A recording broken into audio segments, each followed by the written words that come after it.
What's going on, guys, ladies and gentlemen? This is day 22, 30 Days of Thankfulness. What's up? So I thought I'd do another cool video with the green screen. I just got all this stuff set up. I'm gonna have to do a video where I show you guys everything in my setup and how I do some of my videos, but that's something that's coming to you guys soon. I want to tell you something about a new principle I learned, and it's from a book that I learned about. And let me back up where I heard about this book. I heard about this book from Shane Johnston at a Nick Unsworth event with Life on Fire out at the Big House. You've heard me talk about the Big House.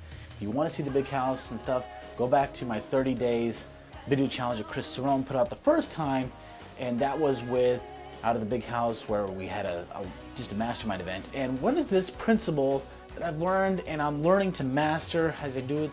It's called the state of flow. Now, the state of flow, what is this? The state of flow is being in the zone. That's why I have this song playing in the background. Wait, I'm not gonna sing it. But religious, mystics, it's called being in the zone. I think called the red zone. I'm saying it right. Called the place you want to be. I can't even say the word. The in zone. The artists and musicians call it basically an aesthetic rapture. Something where you're just so involved. You're so just in there. That's what it is. So it's a full involvement of flow. Where do you find this flow? What is this whole thing called? Well, I learned about this from, like I said, from Shane Johnston, from a Nick Unsworth event, from a book that I just listened to on my phone from Audible called The Rise of Superman. And in this book, he talks about this being a small part of the whole complex of the book, but he talks about it for a good half of the book, and that's being in the state of flow and what extreme athletes do. So where do you find it? Well, you find it when you set your clear goals. You find it when you're in active sports or even playing poker. These guys get so focused that when you get into this state of flow, you stay there. And if you get interrupted, it takes a while to get back to it. It takes about 10, 15, even 20, 30 minutes to get back into the state of flow. And once you're in that state of flow, you are just going. It's basically your own self-contained universe. For this duration of these activities, the world is black and white, and you are just focused solely on this activity, whatever it is, whether it be an extreme sport, whether it be poker, whether it be your video editing like myself. I get into this state of flow and your skills are fully involved. You lose track of time, you're having fun doing it half the time, and you're doing your favorite activities. But it even happens when you're driving. You're driving in how did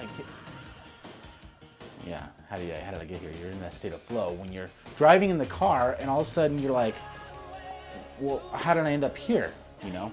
Your work can be more productive when you get in that state of flow. Your play could be better because you're in this state of flow. You're in this focus, you're having fun, and whether it be with your family or your friends, or you're just having fun by yourself. Whether it be play, it's because sometimes it's just a hobby, but use it in a positive way to overcome an obstacle for good or bad. Sometimes we're going through some motions of trying to just figure out and overcoming these things. You could create flow by overcoming and creating new habits, or breaking bad habits. But this whole thing comes down to a mental energy.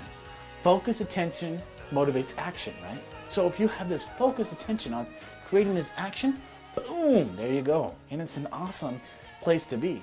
Like other forms of energy, it could be constructive or deconstructive. So use it to your advantage when you're in this state of flow. Now, Buddhists advise us to act always as if in the future of the universe depends on what we did, while laughing at yourself for thinking whatever you did actually made a difference. Now, I just read that quote in this article that's in this link below, and it's, in the above, wherever this is posted, I'm going to have this link for this article I read, and a link for the Rise of Superman book. So let me ask you, day 22, 30 Days of Thankfulness, what are you thankful for of the skills that you've learned in 2014, something new, and what do you use for the state of flow? How have you used the state of flow with not even knowing how you've used it? How have you used it yourself this year? So peace out. I got a trailer right after this video about the book, The Rise of Superman, and just check it out. It's a really good book. I listened to it. I'll have the links and everything like I said. So peace out. Day 22, 30 Days of Thankfulness. We've got 8 more days, so I'm going to try and make them cool and have some fun with you guys. Peace out.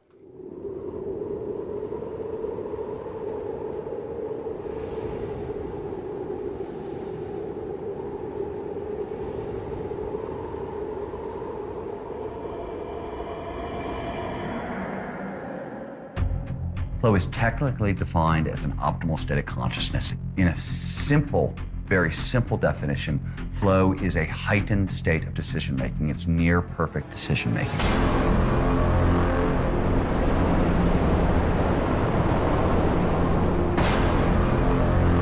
In action and adventure sports at the upper edge, the choice is pretty stark. You're really pushing the boundaries of human performance. It's flow or die.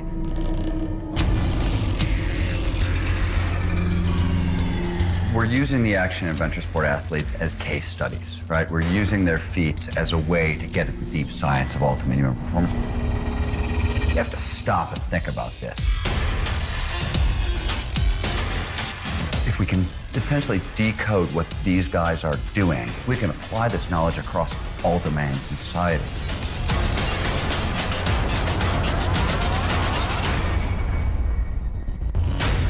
Most people don't actually know what's possible for themselves.